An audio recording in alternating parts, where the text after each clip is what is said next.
Hello, I'm LuAnn. Welcome to the nest. Right now we're working on a book I call Pockets of Possibilities. And I call it that because when you open up, you've got all these pockets. Whether they're made from envelopes like the last one or from scrapbook paper, that's what we're working on. The last video focused on the covers for the book. If you'd like to check that out, I'll put the link up above. Today we're going to be working on the envelope part. Now what the envelope part is, it's the pockets. That's what you're seeing me flip through here, and it's made from simple envelopes, and I'm going to show you how to do that. You want to take envelopes, just your standard little envelopes, open them up, and what we're going to do, we're going to seal it closed. Place a little bead of glue right along the edge of your envelope, and you don't want it too far in because you don't want it to squish and then close up your envelope. But it helps using glue because, you could lick it closed if you wanted to, but that doesn't always work. Let the glue dry. Once it's dried, we're going to cut off just a smidgen of that. If you don't let it if you don't let the glue dry fully, it's going to just booger up your envelope. So make sure you do let it dry before you go ahead and cut it. Okay, now once you have it done, this is just a simple, easy peasy way of doing your envelope. This is duct tape. Not duct tape, it's washi tape. Take a piece of washi tape, put it at the top of your envelope, press down, and you've got the decoration there. Now your envelope doesn't have to be really fancy. The first one I did that you saw earlier, I made it just simple. It was just like this, nothing fancy.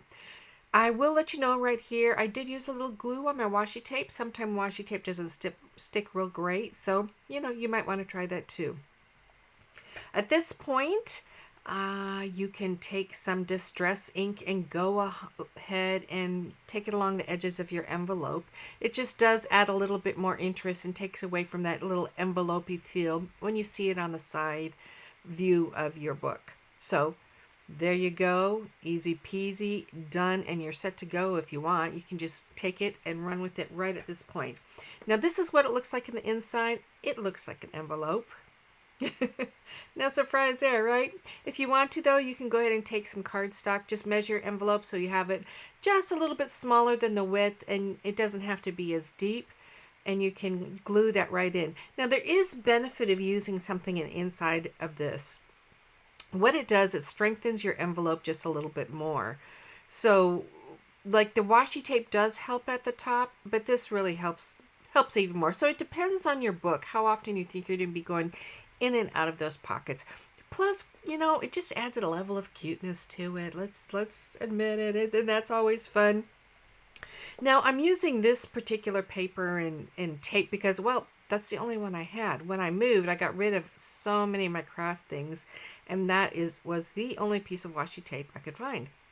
So I'm using those. Now I am putting a little bit of cardstock on the other side. I did make it shorter than the first one because I figured the first one was strong enough. The one at this location is going to be in the forward position ultimately, and you won't really be seeing it as much. You won't be able to look into your pocket as deeply from that position. And so a shorter piece works just fine, and you save a little bit on your crafts. Your craft supplies, that is. Okay, cover up that glue. So now I want to show you a way you can doll up and do up your envelopes and make them just a little bit more fantastic. I'm going to use some ink and an ink pad. Now what this is going to be used for, I'm going to make that whole set that you just saw, and I'm going to use it as a storage for some of my little pieces of ephemera. LuAnn Summers was the one that gave me that idea, and I just loved it. So I ran with it and I created these just for that. Take your stamp, lightly place it around, and you'll see me press more on different places. The harder you press sometimes creates a different imprint than a smaller, less pressured imprint. So go ahead and give a good cover to your envelope. And what I've done here is put that little edging on it. The edging just adds a niceness to it. It frames it in, and it's just relaxing for the eye, I think. I really like it. So you don't have to do it, but I like it, and so I did it. What I'm going to do this one, instead of using the washi tape, I'm just going to use a small piece of paper that I cut off. This particular one is actually a cardstock, but you can use paper or cardstock, whatever. And then it just creates that edge instead of the washi tape. Just another little extra thing. Once again, try to get it close to the top of your envelope because it just strengthens your envelope all the more when you have it at the top. If it's not completely to the top, no biggie. So on this back here, I also want to point out on some of my envelopes that I made, I went all the way across with my paper like this. On some of them, I was a little short and I didn't go all the way across. And I want to just point that out because it's not a big deal. When you have that to the back of your book area, you're not really going to be seeing that area. It's, it's a preference. I'm just saying, go with the flow, have fun with it. Don't feel like you have to be so exacting and perfect. So this is what all the envelopes looked like when I was done. Now I want to use these soft pastels. You can get them at Hobby Lobby, and if you get them on the day that they're 40% off, they're really a reasonable price, and you can use them so much in so many different ways. It just lasts forever. So take one of your envelopes, and you want to make sure, and you'll see me pull a piece of scrap paper here in just a minute. I put something underneath it because it is quite messy. You don't want to, it just makes cleanup easier if you do it.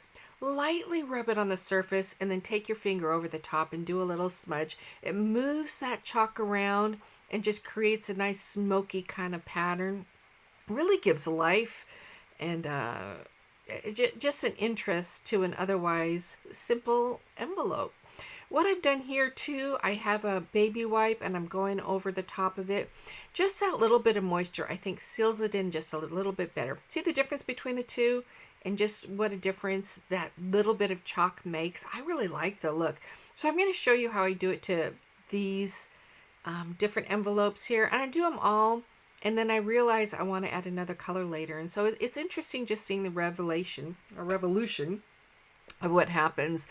That's the fun thing about creating. You'll do one thing and all of a sudden you come up with another thing in the midway. And you go with it. You can try something new. It's just a way to let your imagination fly and have fun.